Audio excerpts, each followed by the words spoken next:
didn't go to the infirmary because I was as asked. I want to be clear about that. Nobody asked me. I was mopping the corridor outside. I had the kitchen passage, on the third night, the same stretch of floor I mopped every night, and I could hear the Emperor of the Varath Dominion standing 30 feet away, trying not to make a sound. He was failing at it. Not loudly. The Varath don't do loud grief. I'd learned that in my first week at Varath Keep. But there's a particular kind of quiet that a parent makes when they are out of answers. And it doesn't change much from species to species. I'd heard it in field camps across 4 systems. I heard it that night in the corridor outside the Imperial Infirmary, put my mop down and listened. The heir was 7 years old. His name was Soval. I'd seen him twice in passing, a solemn child with his father's posture, and a habit of watching the kitchen workers from the archway like he was cataloging us. 3 days of rising fever, the attending physician had told someone in the corridor that afternoon. 3 days of rising fever and declining intake, and the finest diagnostic instruments in the Varath Medical Corps producing results that translated, as near as I could make out, to we do not know. 17 physicians. I heard that number clearly. 17, and the child was still burning. I finished the corridor. I put the mop away. I went back to the kitchen.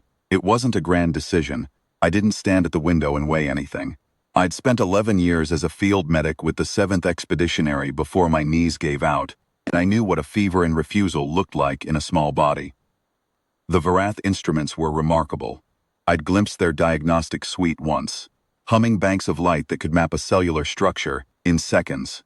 What they couldn't do, apparently, was the obvious thing.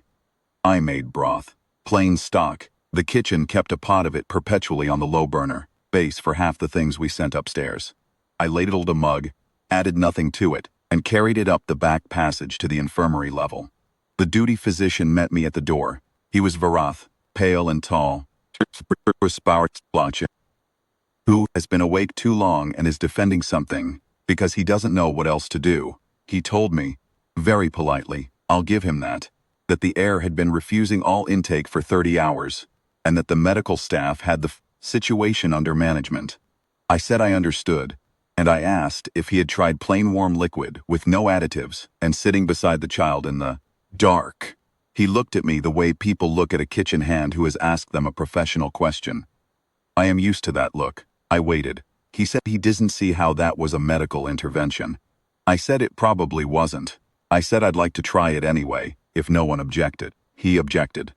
I pointed out, as gently as I could, that 17 physicians had been managing the situation for 3 days, and the fever was still rising. He didn't have a good answer for that. He stepped aside. The room was dim. The child was small in the bed, smaller than he'd looked watching us from the archway.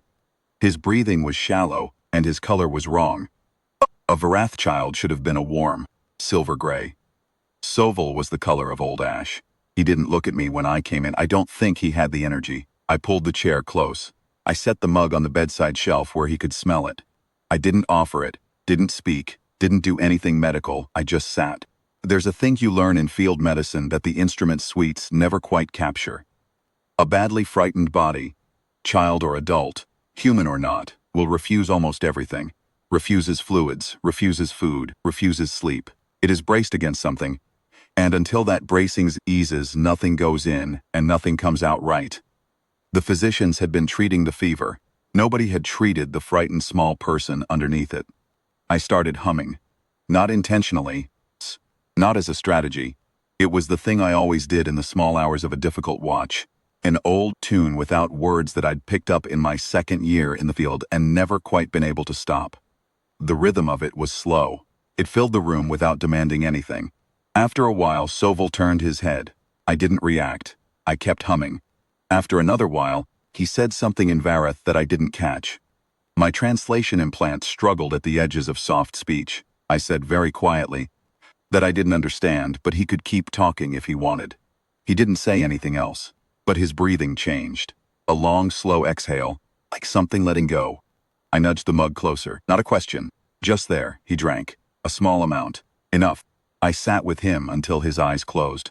I kept humming until the breathing steadied and slowed into real sleep, not the thin rest half sleep he'd been doing.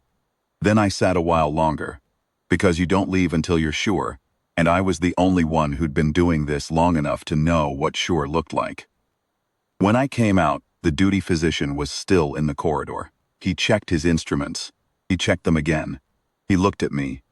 I told him the fever should start dropping by morning, and to keep the broth warm, and if Soval woke and wanted more, not to add anything to it. The physician wrote it down. His hand was very careful on the stylus. I went back to the kitchen and started the morning prep. I heard about the Emperor's inquiry the way I heard about most things at Varath Keep, through the kitchen passage, where sound traveled in ways the architects had apparently not intended. He had come to the infirmary at dawn, found the fever broken, found the heir sleeping soundly, and asked the duty physician who had done it. The physician had told him, "Shh." There had been a pause. The Emperor had said something that the junior staff in the passage outside had not been able to make out. The tone of it had stopped every conversation in the corridor. I was at my station when he came to the kitchen. He didn't send anyone. He came himself, which was apparently not something Varath Emperors did, and the kitchen went very still, in the way kitchens go still, when they realize something significant has entered. He was taller than I remembered from official functions. The Varath Imperial posture carries differently, in a narrow room. He looked at the staff, one by one until he found me, and then he walked over and he stood in front of my prep station. He said my name. He said it correctly. Surprised me. He said it with the flat, careful pronunciation of someone who had asked someone else how it was said. He told me what his son had said when he woke.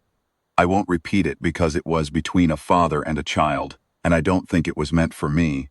Carry around. He said the Varath Dominion was prepared to offer me a formal appointment as Imperial Medical Attendant, with rank, quarters in the upper keep, and standing to appear at court. I thought about that for a moment. I thought about the rank, and the quarters, and the standing to appear at court. I told him I was grateful. I told him I meant that fully, that I was glad the boy was well, and that I would sit with him again any time he needed it.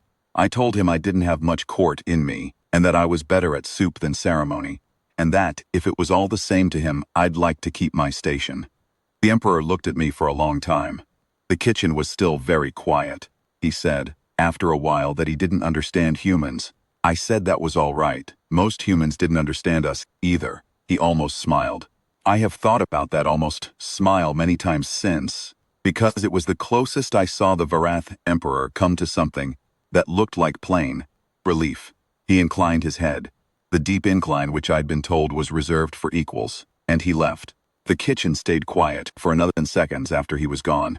Then Para, the head cook, slapped a prep knife down on the counter and said something in Varath that my implant rendered as roughly, "Well then, fish stock won't make itself." She was right. I turned back to my pots. That is the whole of it. The heir recovered. He comes to the archway sometimes, still. Stands there watching with his father's posture and his cataloging eyes. Occasionally he raises one hand, a small deliberate motion, and I nod back. A physician from the Imperial Medical Corps came to see me the following week with a great many questions about field medicine and the management of acute febrile episodes in pediatric patients. I answered what I could. I told him the instrument suites were remarkable, and I meant it. I told him the only thing they couldn't do was sit in a chair in the dark and hum. He wrote that down too, very carefully. Some things don't require an instrument. They just require someone who's done a long night watch before and knows how to wait.